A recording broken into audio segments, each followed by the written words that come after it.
ہیں جی ان کی بھی تو مذمت ہونی چاہیے کہ جو انتہا پسندی ہے یہ اور طرح کے رد عمل پیدا کر رہی ہے جس سے پاکستان کا معاشرہ بکھر رہا ہے اور جی لوگ ہیں کہ وہ مستقبل سے مایوس ہو رہے ہیں. ٹھیک ہے. اس وقت تو لوگوں کی روزی کا معیشت کا مسئلہ ہے اور اس کی بنیاد پر ان مسائل کو حل کرنا چاہیے. ٹھیک ہے.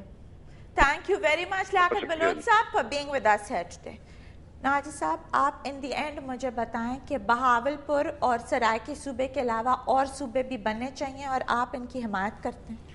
میں کچھ دیر پہلے آپ سے عرض کر رہا تھا کہ پنجاب میں اس وقت جتنی آبادی کو مینیج کرنے کے لیے جی لاہور کا دارالخلافہ یہ کیپٹل کام کر رہا تھا, جی اب صوبے اتنی آبادی کو مینیج کرنے والے بنا لیں تو یہاں پر تین چار صوبے آرام سے 3-4 صوبے بن سکتے ہیں. تو یہ فائنینشلی طور پہ وائبل ہوں گے کہ یہ تو تقریباً 2 ڈویژنز کا ایک صوبہ بن رہا ہے, تو یہ پھر اپنے آپ کو سسٹین کر سکیں گے؟ دیکھیے جی, ہر علاقہ اپنے آپ کو سسٹین کرتا ہے. جہاں پر انسانی آبادی ہے وہاں اس کو پالنے کے, اس کو رہنے کے انتظامات بھی قدرت کی طرف سے موجود ہوتے ہیں. ایسی وہ جگہیں آباد ہی نہیں ہوتی جہاں پر وسائل نہ ہوں. ٹھیک ہے. تو یہ کسی پولیٹیکل پارٹی کا کوئی کلیئر موقف نہیں آ رہا پی ایم ایل کاف کے علاوہ, بیکاز پرویز الہی اپیرنٹلی ملتان میں بھی جلسے رکھ رہے ہیں اور وہاں پہ کوئی تحریک چلا رہے ہیں سرائیکی صوبے کی.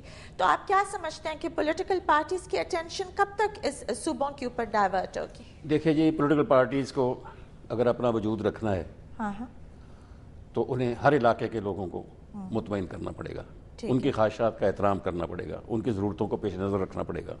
ورنہ آپ دیکھ لیں کہ ہزارہ جو مسلم لیگ کا گڑھ تھا, صرف ایک پالیسی پوائنٹ پر آ کر نواز شریف صاحب وہاں اپنی حمایت جی ان کے کل بھی پتلے جل رہے تھے نواز شریف صاحب, کتنا شدید ریاکشن ہے لوگوں کا. تو تمام سیاسی جماعتیں اسی میں سیکھیں گی نا.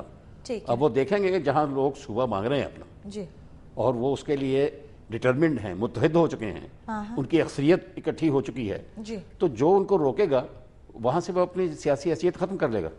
تو مجبور ہو کے انہیں یہ مطالبے ماننے پڑیں گے, عوام کے سامنے جھکنا پڑے گا. ٹھیک ہے. Thank you very much Naji صاحب for being with us here today. Thank you. ناظرین, آج کی ڈسکشن کے بعد میں یہ سمجھتی ہوں کہ قومی اتفاق رائے سے چھوٹے صوبوں کے قیام سے نہ صرف ان کے انتظامی معاملات کو بہتر بنایا جا سکتا ہے بلکہ ان علاقوں کی عوام کو بھی بنیادی مسائل سے فوری ریلیف دیا جا سکتا ہے. اس کے ساتھ مجھے اور میری ٹیم کو اجازت دیجیے. Take care. اللہ حافظ.